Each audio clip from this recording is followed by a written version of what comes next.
She's been a state assemblywoman. She sits on the city council, and she's made headlines for negotiating standoffs, fighting other politicians, being investigated by the FBI. Now, Michele Fiore wants to be your next governor. John Trainer spoke with her one-on-one. Michele Fiore is a firebrand. Now that firebrand is looking at the top job in the state, but her campaign for governor doesn't come without controversy. Are you under investigation by the FBI? Why don't you call them and ask? To sum up Michele Fiore's past 2 years, she's had her home raided by the FBI, the agency interviewing other city council members in an investigation reportedly on campaign finance. She stepped down as mayor pro tem to focus on getting Donald Trump reelected just days after fellow city council member Cedric Creer called for her to step down after she said racially charged remarks aimed at the Black Lives Matter movement. Then there was the physical fight with fellow council member Victoria Seaman. Next on the list, a run for governor. It has been amazing. So we made the 1-minute commercial. It went viral, and I'm talking on Twitter alone. Twitter, now you know how non-conservative Twitter is. They stopped the clock at 2.6 million organic hits. The self-described Trump girl doesn't back away from any of the political baggage. This is what she said when we pressed her on that federal investigation.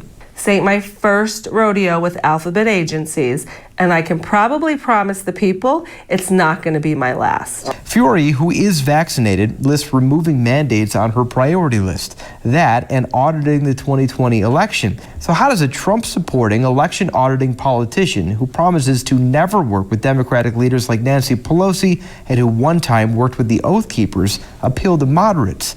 Fiore believes anger over mandates crosses party lines. The American people are making huge statements. We are not happy with the way things are going in the White House. Fiore enters a crowded field for governor with North Las Vegas Mayor John Lee, former Senator Dean Heller, and Sheriff Joe Lombardo all in the mix. To the coronavirus now, where the health district is putting the wheels in motion to get the youngest among us vaccinated. The federal government has green-lighted Pfizer's COVID shot for children ages 5 to 11. So what's the plan here? News 3's Jeff Gillen is in our newsroom. He begins our team coverage. The health district plans to start offering vaccines to young children starting next Wednesday. Health district officials tell us they plan to have vaccines ready at their vaccination sites around the valley. The health district already has sites at several schools. And we are planning to even expand that number in the near future. Says District Health Officer Dr. Furman Legin, anticipating more traffic at vac sites now with young children. The option for children to get shots began Wednesday nationwide after the Centers for Disease Control endorsed Pfizer for ages 5 to 11. Young children will get a different dose than adults. We know there are a lot of parents who are ready to get their kids vaccinated. That's what Dr. Bashara Choucair told me Thursday. He's the guy in charge of America's vax effort at the White House. He tells me doses for children have been thoroughly examined. I asked him about that since there are parents who are hesitant to get their children vaccinated. So now we have a vaccine that's very safe, very effective to prevent COVID-19 for those 28 million kids 5 to 11 across the country. While the overwhelming number of COVID cases have been in those who are older, children have not been immune. We have more than 1.8 million infections in kids 5 to 11 in this country. We have had more than 8,600 hospitalizations of kids 5 to 11.